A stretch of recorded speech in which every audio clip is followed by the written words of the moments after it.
Alam niyo po, wala pa po akong nakilalang isang disenteng tao na katulad ni Caro Dante Marcoleta. Yan ho ang isang senador na napaka-humble. Hindi kailanman ipinagyabang na siya ay abogado. Marami kaming kasama, abogado! Kaibigan, lintik ang mga talangka sa ulo nito, no? Lintik ang hangin ni Padilla, no, ha? Ang pagkakilala sa sarili, mga kaibigan. Kung di lang nahihiya ng konting-konting may kahihiyan pa yan, presidente na tatakbuhin yan, eh. Dinaig nitong mga hayop nito, si Lucio Digala. Si Lucio Digala, sumalangit nawa. Ito naman nung si Marcoleta. Hindi ko na po ipaliliwanag ng technicality kung paano nila inimbento ang isang gawa-gawang asunto laban sa amin.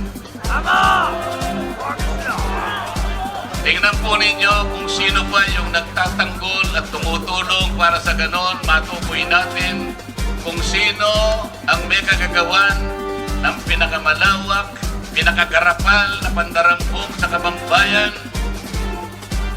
Siya pa ang inaasunto at siya pa ang pinagbabalakan arestuhin. Yan si Marcoleta. Hindi totoo nga nilabanan niya ng korupsyon.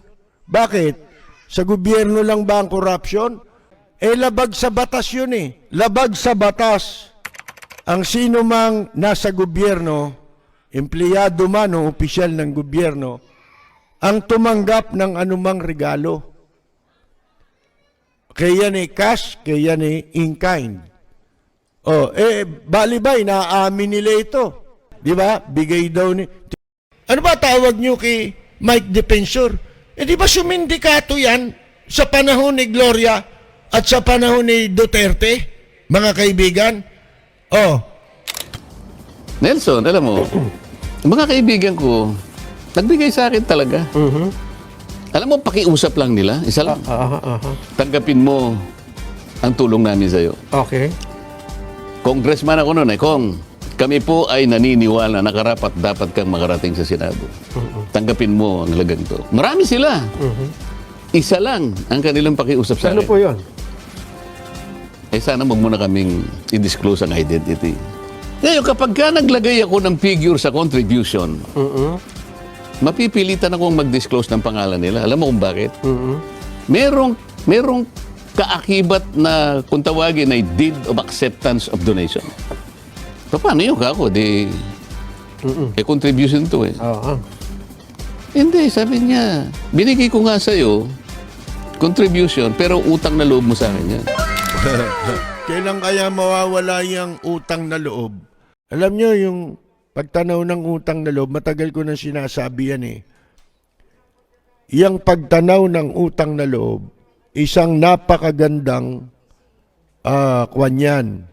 pag-uugali ng isang tao. Masama sa tao yung wala kang utang na loob. Pero yung utang na loob ay hindi mo dapat i-compromise ang interes ng publiko at ng bansa, mga kaibigan, sa utang na loob. Yan ang problema ngayon eh. Yan ang nangyari sa bansang Pilipinas eh. May mga batas tayo. Bawal magnakaw. Yan. Bawal magsamantala. Bawal gamitin ang iyong posisyon para sa sarili mong interes. Dahil a public office is a public trust. Ang accountability mo, ang pananagutan mo ay sa taong bayan. Kapag ikaw ay nasa gobyerno. Kaya naman ang pwesto mo sa gobyerno. Ang mahirap ngayon, pag sumabit sila at nabuo mo yung ginawa nilang katarantaduhan sila nagagalit. Kung sino ngayon ang kriminal, yun ang matapang. Ha, mga kaibigan? Kung sino yung gumagawa ng paglabag sa batas, yun ang nagagalit. Yun, pag sila ay nabuko. Kaya sila nagalit sa media sapagkat ayaw nilang mabuko. Di ba? Kaya pala tinakot nung nakarang administrasyon ng media.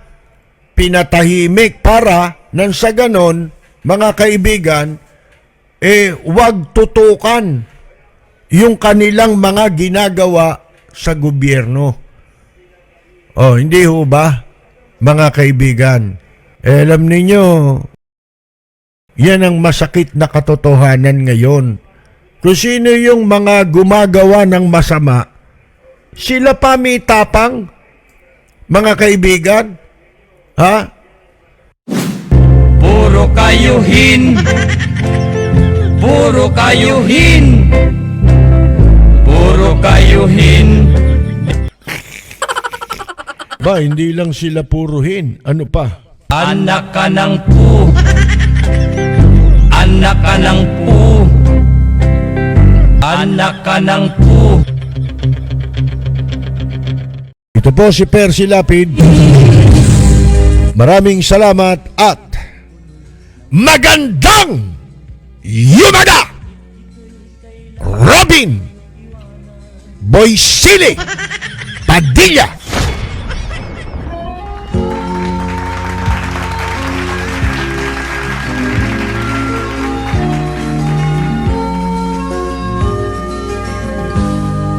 Sa bayan ko ay isa ang lahi. Dito'y wala ang pagkukunwari. Hindi padadaig, sadyang kilala sa daigdig. May pagkakaisa sa bawat nais. Ang bayan ko'y punong-puno ng yaman. Bakit ito'y kailangan pang iwanan? Hindi nga ba't anong sarap mabuhay ng buong ganap? Sa bayan mo, sumabit man yaong wakas. Dito sa bayan ko, lahat kami pantay-pantay.